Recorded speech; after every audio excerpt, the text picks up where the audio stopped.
We're gonna dive deep into the topic of strength training for the discus throw, and we're gonna start right now.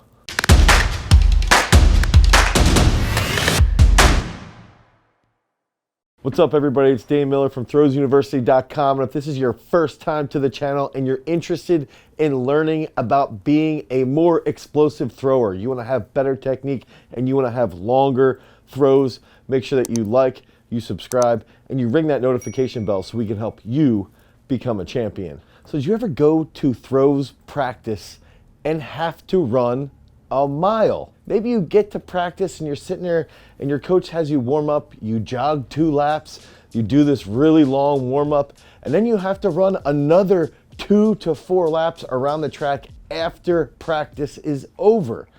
And you're sitting there wondering, why do we have to do this? What does this have to do with throwing? And this is a very valid question, because you can take a step back and you can start to analyze what exactly goes into the discus throw. So we're throwing a 1.6 kilo implement or a 1 kilo implement if we're women, and if we're post-collegiate or collegiate, we will be throwing a 2 kilo implement. So it's not that heavy of an implement. And now we can take a further step and say, all right, well, where is this happening? It's happening in about an 8-foot circle, and it's going to occur in a very short time frame, about 2 to 3 seconds. And say, all right, what does strength training entail, or what does sports performance training entail when we're talking about the discus throw? And right away, one of those key factors that we have to dive into when we're discussing this complicated topic is what energy systems are being used. We know that there's 3 main energy systems. There's an anaerobic alactic, there's anaerobic glycolysis, and there's aerobic oxidative. And so right off the bat, we can start to think about anaerobic alactic. This energy system is going to be utilized for about anywhere from 10 to 20 seconds at a given time. And a lot of these things we've got to remember is that they all will sort of overlap to a point. Okay, anaerobic glycolysis will occur anywhere from 15 seconds to 2 minutes. So again, they will sort of overlap, and then we can talk about aerobic oxidative. This will be anything where around 45 seconds, this is really going to start to support the anaerobic glycolysis system. And so from an energy perspective, when we're talking about energy systems for the discus throw, we know that this is mainly what we'll be using when we're executing a throw in competition.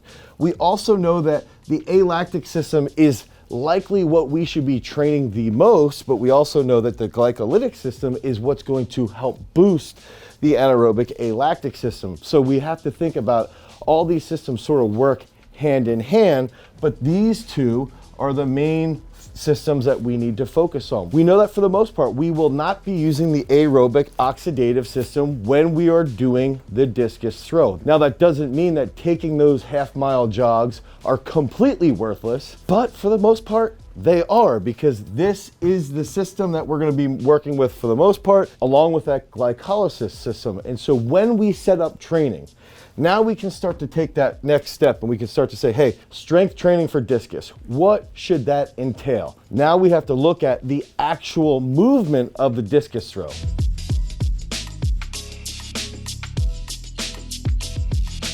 So when we start to look at the elements that we need in regards to the actual discus throw, we can start to think about it from that top-down view. We know that in the sport of the discus throw that you have to have very good technique. You have to be able to execute the movement as rapidly as possible. You need to be able to accelerate that implement as quickly as you can in the confines that you are provided. So you're given that 8-foot circle, you have to accelerate as rapidly as you can so that you can throw as long as you possibly can. So you have to have technique. So in your strength training for the discus throw, we know that you need to have some semblance of technical coordination. We need to have complex movements that will transfer really well to the discus throw. Something that can fall under the lines of the technical coordination would be an Olympic lift. Let's just say you have something, you have a nice starting strength right off the floor, so starting contraction right off the floor. Then you have to have force absorption when you're catching a clean. Then you have to have a reactive component. So you have to react quickly and recruit as fast as possible and accelerate up through the finish of the entire movement.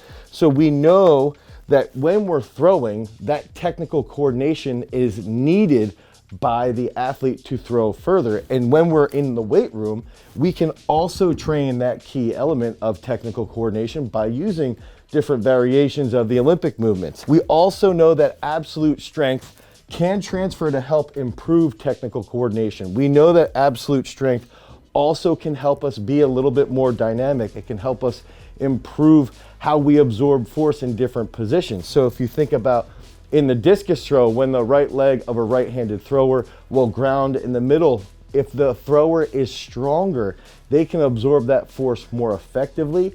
And as they get to the finish, they can then reuse that energy more effectively because they have higher levels of absolute strength. So we've got to think about with absolute strength, dynamic strength falls under that umbrella, maximal strength falls under that umbrella. And then we can lead into that next big one. We know that discus throwers, especially women, need to be very, very mobile in their thoracic spine. They need to be very mobile in their trunk, very mobile in their hips. They have to be mobile.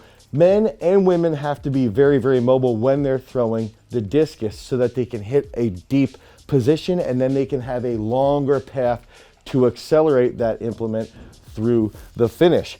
And again, that can lead us back into some technical coordination movements. We can use movements like the snatch, and we can pause in the hold to try and open up that thoracic spine. We can also do mobility exercises during our training or after our training to constantly help us increase that passive flexibility while also improving our stability in each of those joints that we need to improve. And then finally, we have to have some ability of special strength. So special strength can be defined as basically mimicking the actual throwing movement and then taking the movements that are typically associated with the weight room, say a power clean, a snatch, a push press, all of these technically coordinated movements.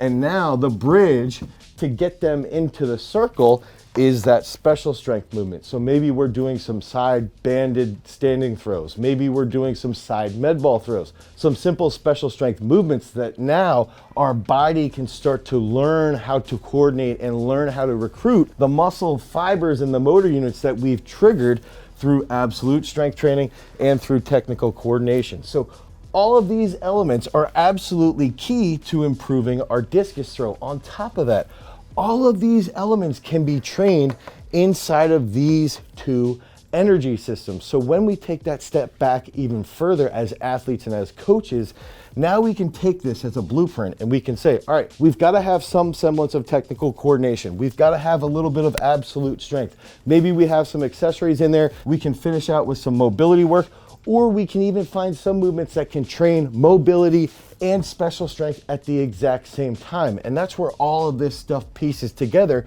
so that we can ultimately improve the distances that we are throwing with the discus. And if you struggle to piece this together, you don't fully comprehend how to put together a full unified strength training program for the discus, you can click on the link down below. We're gonna provide you with 2 free training days so that you can learn exactly how a full program would be laid out. You can click on the link down below. It's going to take you over to our website. You're going to input your email and then you'll wait a couple seconds and we'll send you that email that has those free workouts so that you can further understand what you need to know when it comes to strength training for the discus throw.